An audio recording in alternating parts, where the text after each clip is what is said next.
Coming up in just a couple days, so PSA for you guys out there with a Chinese girlfriend, it's Chinese Valentine's Day. Now, if you're new to this, you might ask, so what do people do on Chinese Valentine's Day? How do they celebrate? And of course, what do they eat?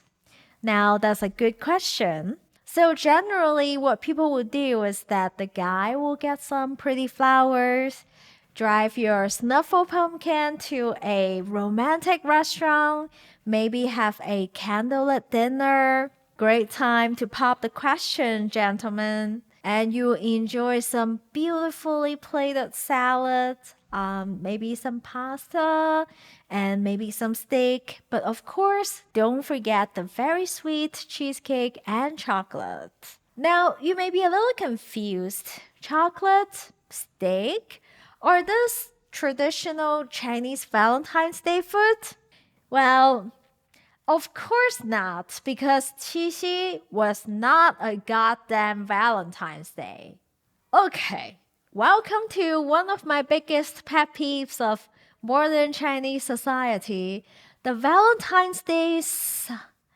Yes, it's plural, more on that at the end of the video. Because say what you will about Valentine's Days in the West, at least when the hallmarks of the world invented it, they didn't take anything away, they make something new. And that is my biggest annoyance. Because historically, Qixi did used to be a female holiday. It had nothing to do with the modern day night cliche, and it used to be a lot of fun.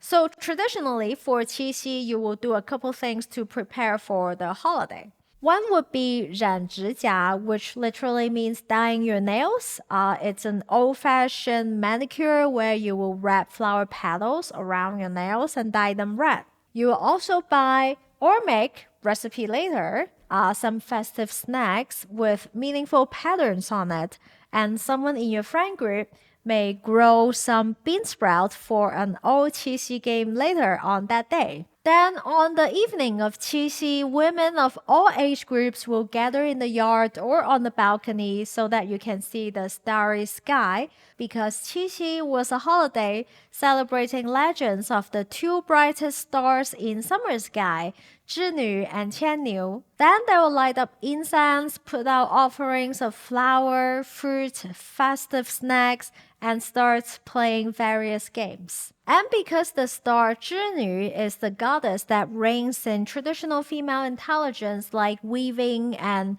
embroidery, so women, they would put colorful threads through many needles to compete in sewing skills. Or they would put little spiders in small boxes to observe the spider web, because according to legend, the better the web the spider makes, meaning that the better skill set the girl would get. Or they will throw the previously grown bean sprouts into a bowl of water, and using the shadow of that bean sprout to tell one's fortune or intelligence. So now we know how they used to party, but then what about the party food? Unfortunately, the books from ancient times didn't specify how those festive snacks are made. All we know is that they are made from flour, syrup, and oil. Fortunately though, there are still pockets in China that celebrates Qixi in its traditional form and makes the festive snack, Qiaoguo. So today we'll be making Qiaoguo from Shandong province, which is a little bit similar to scone, but with a little twist on its shape. And similar to scone, Qiaoguos are also very easy to make. So first, just whisk 1 egg with 12 grams sugar and 1 gram salt, 1 gram yeast, 3 gram good peanut oil, and 3 gram lard. When everything's well combined, just add in 100 gram AP flour and knead it till it's smooth, but you don't need to be obsessive, so roughly 3 minutes will be enough. And now leave the dough to rest for 20 minutes. And after that time, we'll roll it out into a 0.5 centimeter each sheet, and then we can apply some pattern on it. So people in Shandong will use this kind of beautiful wooden molds to create intricate patterns on the qiaoguo. And if you happen to have one, just oil your mold thoroughly first and then roll your dough into a log. And then just lay the log over your mold, stuff inside roughly enough dough and mold it, and then gently knock it out. And now you have some Shandong Qiaoguo. But I guess most of you watching this video right now probably don't have this kind of wooden mold, but it's okay because cookie cutters are also a perfect choice. So what you do is roll it into a half centimeter-ish sheet and then cut them out neatly using your cookie mold and just set them aside. As for the remaining dough, you can roll it out thin again, cut them out into various shapes like diamonds or triangle. And this is also what you can do if you don't own a cookie cutter either. And after cutting or shaping, there's no need to rest. Just pop them into a preheated 220 degrees Celsius oven and bake for about 7 minutes with our size here around 5 centimeter-ish in diameter. Although you do need to adjust the baking time if your Qiaoguo size is different. And that is it. Simple. A traditional festive snack for the traditional festival of Qixi. So now let's party. So if you're new to this kind of traditional Chinese pastries, it's normal that you may find them to be a little bit too dry or not an ideal snack.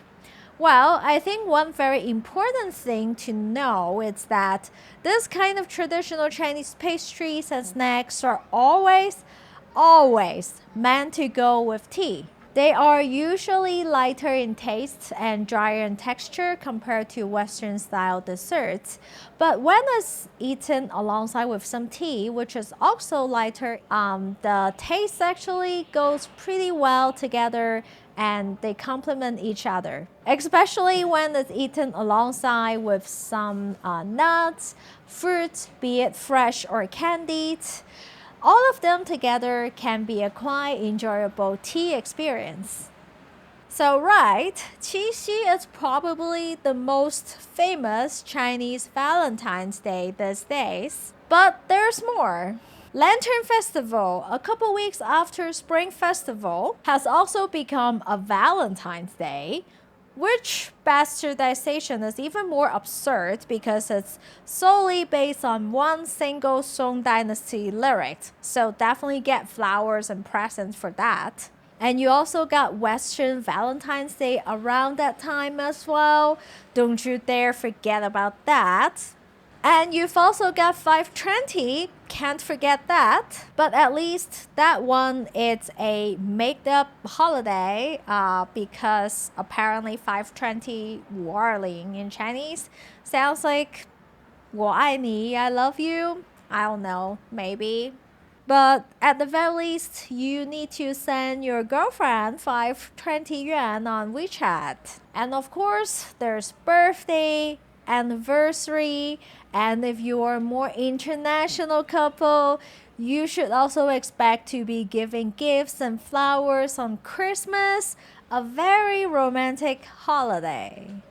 Oh, and also there's Thanksgiving because you need to give thanks, I guess. Oh, right, and how can I forget Children's Day?